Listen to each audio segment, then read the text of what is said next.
পৃথিবীর মানচিত্রে লাল সবুজের পতাকা স্থান করে নেয় বিজয়ের এই মাসে। বিজয় একটি দিনের অর্জন নয়, এটি একটি চলমান প্রক্রিয়া। ফ্রান্সের প্যারিসে বিজয় দিবস তাৎপর্য শীর্ষক আলোচনা সভা অনুষ্ঠিত হয়েছে। স্বাধীন জাতি হিসাবে বাঙালি জাতির আত্মপ্রকাশ ও পৃথিবীর মানচিত্রে স্বাধীন সার্বভৌম দেশ হিসাবে বাংলাদেশের অভ্যুদয় 16 ডিসেম্বর। 1971-এর 16 ডিসেম্বর আমাদের বিজয়কে ভারত ছিনতাই করার অপচেষ্টা চালিয়েছিল, যা বাংলাদেশের আপামর দেশপ্রেমিক জনগণ প্রতিহত করেছে।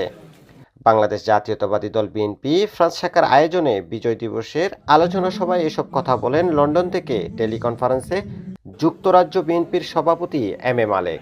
আমরা আজকে বাংলাদেশী হিসাবে আমরা গর্বিত।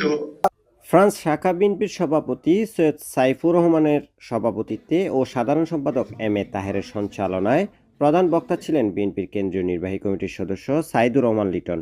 বিশেষ অতিথি হিসেবে উপস্থিত ছিলেন জার্মান বিএনপির সভাপতি আকুল মিয়া।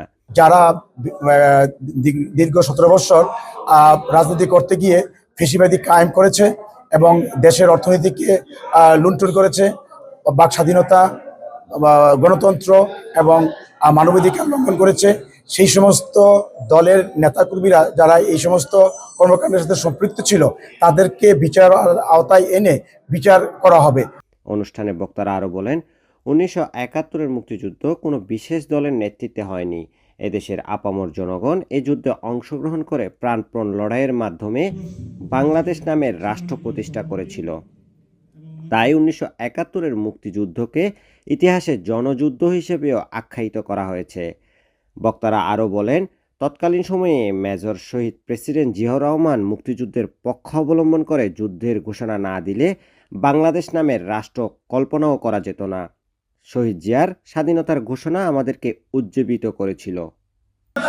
মুক্তিযোদ্ধা যারা করেছে তারা আমাদের জন্য যে উপহার একটা দিয়ে গেছে সেটা ভুলার মতো না। যে স্বৈরাচার পতনের পর আমরা একটি মেসেজই থাকবে এই বর্তমান সরকারের কাছে, যেন গণতান্ত্রিকভাবে একটি নির্বাচন দিয়ে যেন বাংলাদেশের রাজনৈতিক দলগুলোর হাতে ক্ষমতা হস্তান্তর করে, এটাই আমার চাওয়া থাকবে। ইয়াসির আরাফাত খোকন, বাংলাভিশন, প্যারিস।